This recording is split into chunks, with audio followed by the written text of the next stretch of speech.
Alright guys, Papa Pepper back once again here in my natural environment, the woods, out on the Abundant Harvest homestead. Today, I'm focusing on a couple cool things. This here happens to be a wild plum tree, okay? The other spring we saw it flowering, I think even before we picked up this land, so I made a note of it. Also right next to it happens to be another wild plum tree. So I have two wild plum trees. They're kind of tucked in here pretty good, and that's fine. But I am going to kind of clear things up a little bit because there's, like, for instance, a honey locust right there. Honey locust, good nitrogen fixing legume. When I cut that back, that's going to be good. But right now, I mean, there's not a lot of good sometimes that comes from one of these. Or you accidentally step on, wow, there's some savage branches down here. Look at that, okay? Those are crazy. There's a number of them down here. So what I'm going to do today is I've been kind of keeping an eye on these and waiting for the right time to be able to try to graft into them. When I first moved down from Wisconsin, we actually brought a couple scions of some of our favorite plums, found a small cluster of wild plums here, grafted those scions onto the wild plums, and they're still alive to this day. So we kind of preserved some of our favorite plum species. We got one already moved down here, and we're gonna kind of see how the chill hours do, if it still works out for us to keep those same varieties or not. But the point is, they're still alive.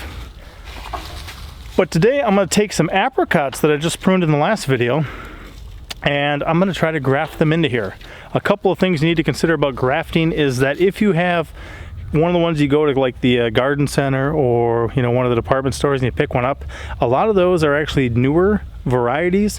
A lot of those are actually patented, and you do not want to take a newly patented tree and clone it and cut it off and graft it into something, because that can be illegal. So you got to watch kind of that intellectual property of the new species of these guys. Yeah, I know, son. My boy was just noticing. What kind of tree is that? Honey locust. Honey locust. Is it going to be better for us dead or alive? Dead. Dead. So we're going to cut that down. But this one I'm actually going to cut back quite a bit.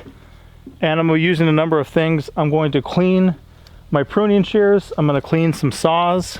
And then I do have brand new razor blades. I have some electrical tape, and I have a can of sealer to try to get this job done. So I'm just going to kind of start by cleaning this one up a bit.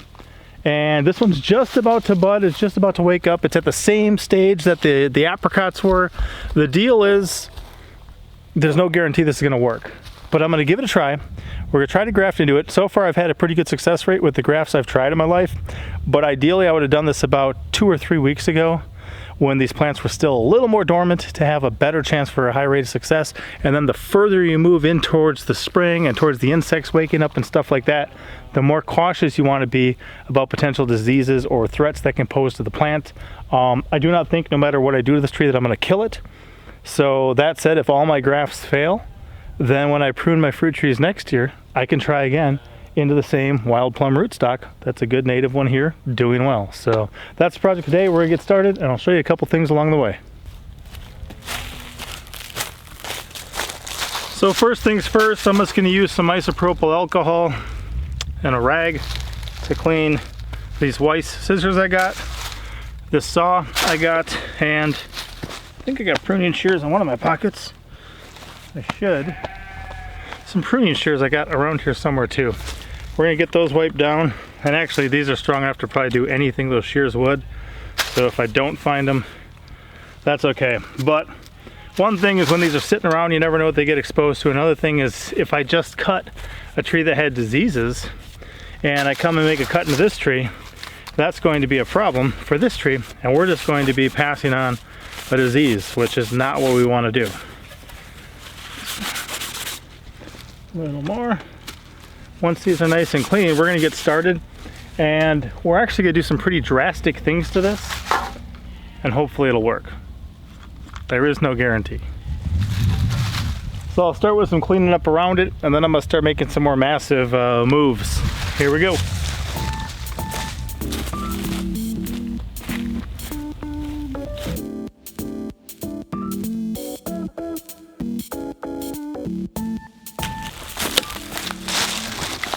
So with all those fresh cuts on a tree that's just waking up for the year, we're leaving the inner layers exposed at the moment, which is not exactly ideal.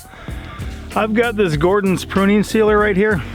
Picked this up some years ago, I believe at a Tractor Supply, but I'm not sure if I've seen it in the past couple years. It's pretty much like a cross between black spray paint and tar almost. It's kind of the best way to describe it. It just puts a sealing coat over the top of it and prevents anything from getting in there as far as different airborne spores or other things that can affect the trees, or also the insects. So as I go, before I get too carried away, I'm gonna be hitting it with this every step of the way.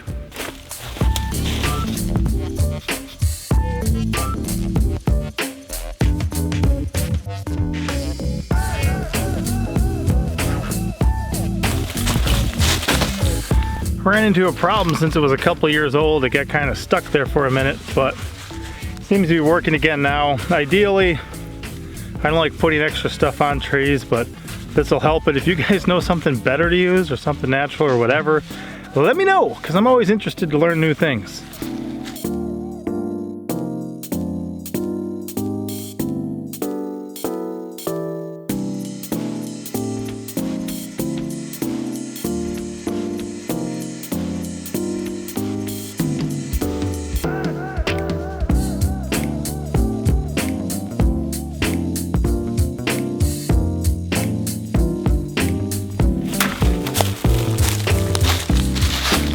So for the scope of this video, I'm just going to deal with a couple of these lower branches. I am going to do some stuff up a little bit taller and actually substantially reduce the entire height of this tree later on.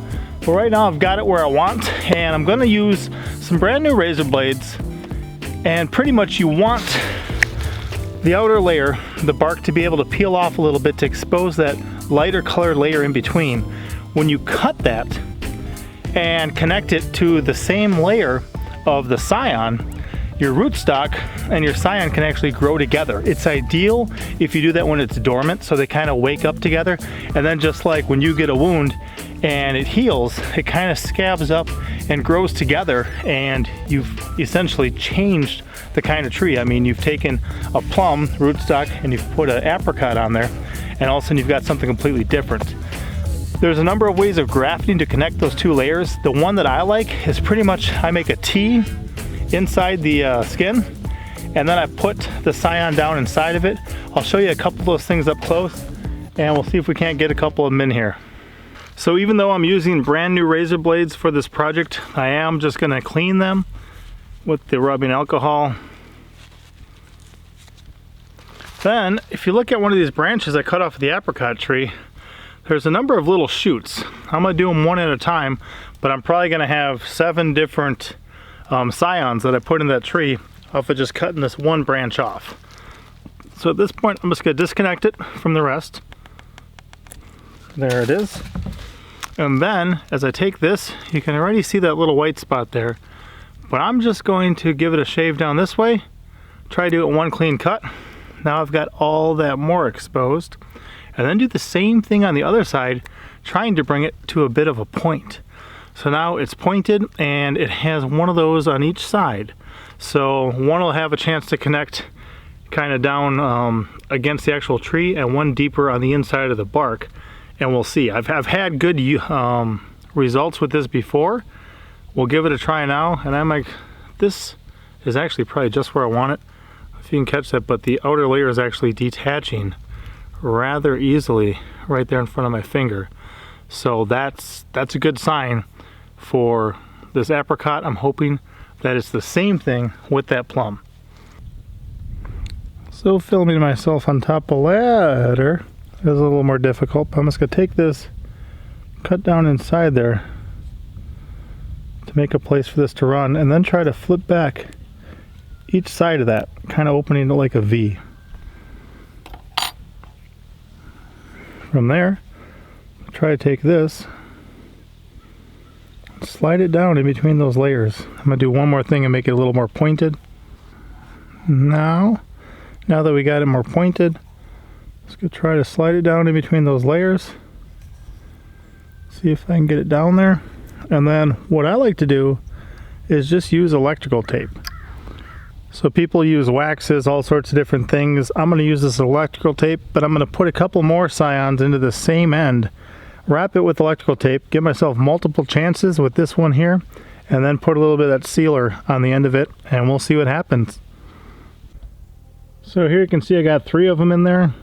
I'm going to wrap it with the electrical tape right now and then give it a spray, then move over to the next one and continue the process. There's different ways of doing it. This is just what works for me. I've had some pretty good success, and we're going to see how that goes. I will definitely do an update and let you guys know, and when I do, I will link that in the description. So at this point, it may not look incredibly beautiful, but I think it's going to work. I've given myself 3 opportunities on each one of those branches I cut off, and I'm going to continue through the tree and work on some of the other ones too. Since this is a stone fruit, a wild plum, these apricots should do okay on it. Apricots and peaches and plums and cherries are all different stone fruits, and then that's where you get things like apriums or plumcots, or when they cross breed a couple different varieties too. So kind of cool. Looking forward to this, and we'll see how it goes. So for me, it's just a way to take the things that I have here anyway. This wild plum, it's fruited before, but the fruits are rather small and it doesn't do that well. So if I'm able to turn it into something better that we enjoy even more, and if I'm able to take all these scions, and this is only 1 bucket of 2, and put them to use, I think it's just a wise skill to use, something good to learn, and something that we definitely enjoy. So if you've never grafted before, I would definitely recommend at least getting exposed to it, at least giving it a try and seeing what you can do on your place.